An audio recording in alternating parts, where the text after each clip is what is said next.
Bonjour à tous et bienvenue dans une nouvelle vidéo de processus au format BPMN.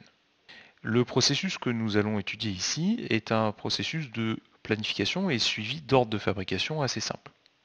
À l'issue de la création d'un nouvel ordre de fabrication OF par le responsable de production, il est nécessaire de venir sélectionner une nomenclature. Dans la majorité des cas, la sélection de la nomenclature nous permet de venir indiquer une gamme automatiquement. L'utilisateur n'a pas besoin d'intervenir. On laisse néanmoins la possibilité à ce dernier de venir spécifier manuellement une autre gamme pour cette OF. À l'issue de la sélection de la gamme, nous devons indiquer une quantité à produire. Cette quantité à produire nous permet, une fois renseigné, de passer à l'étape suivante étant modélisée par une gateway, une passerelle inclusive. Pourquoi? Car plusieurs options s'offrent à nous en fonction des différentes conditions auxquelles l'utilisateur souhaite se contraindre. Soit l'utilisateur souhaite ne pas rattacher ni à un client ni à une commande lors de fabrication, auquel cas nous prendrons cette branche-là. Soit il souhaite rattacher à minima lors de fabrication à un client, donc nous pourrons prendre cette branche-là et cette branche-là. Cette branche-là nécessitant de rattacher à un client lors de fabrication. Soit il décide également de rattacher lors de fabrication à une commande. On remarque tout de même que le fait de rattacher à une commande n'est pas intrinsèquement lié à un client. Nous avons donc ici utilisé une passerelle inclusive pour modéliser la complexité du choix auquel doit se soumettre l'utilisateur à cette étape-là. Dès que ce choix cornélien est effectué, nous passons à l'étape suivante qui est d'indiquer la date de fin souhaitée pour l'ordre de fabrication. Encore une fois, plusieurs options.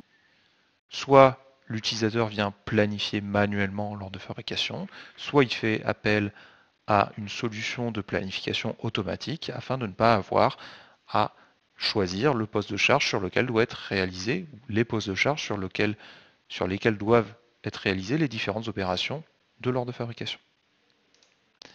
On remarque ici que nous allons utiliser un événement intermédiaire de type lien afin de ne pas surcharger d'informations le modèle.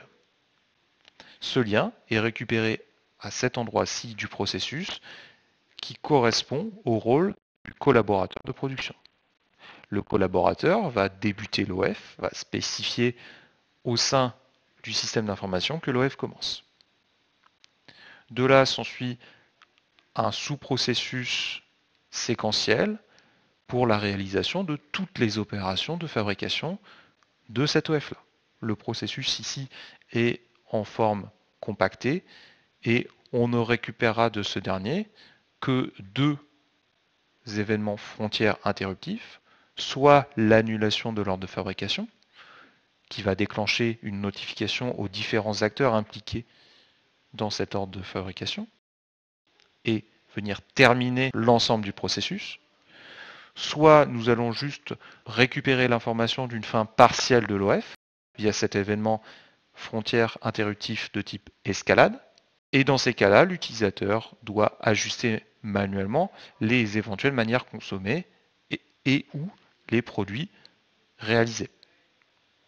Une tâche script derrière vient consommer les matières indiquées et donc effectuer les sorties de stock ou entrées en stock liées à cet ordre de fabrication. Une dernière option s'offre aux collaborateurs de production, celle de venir saisir manuellement les différents temps sur cet ordre de fabrication. Le cas échéant, nous terminons directement l'ordre de fabrication.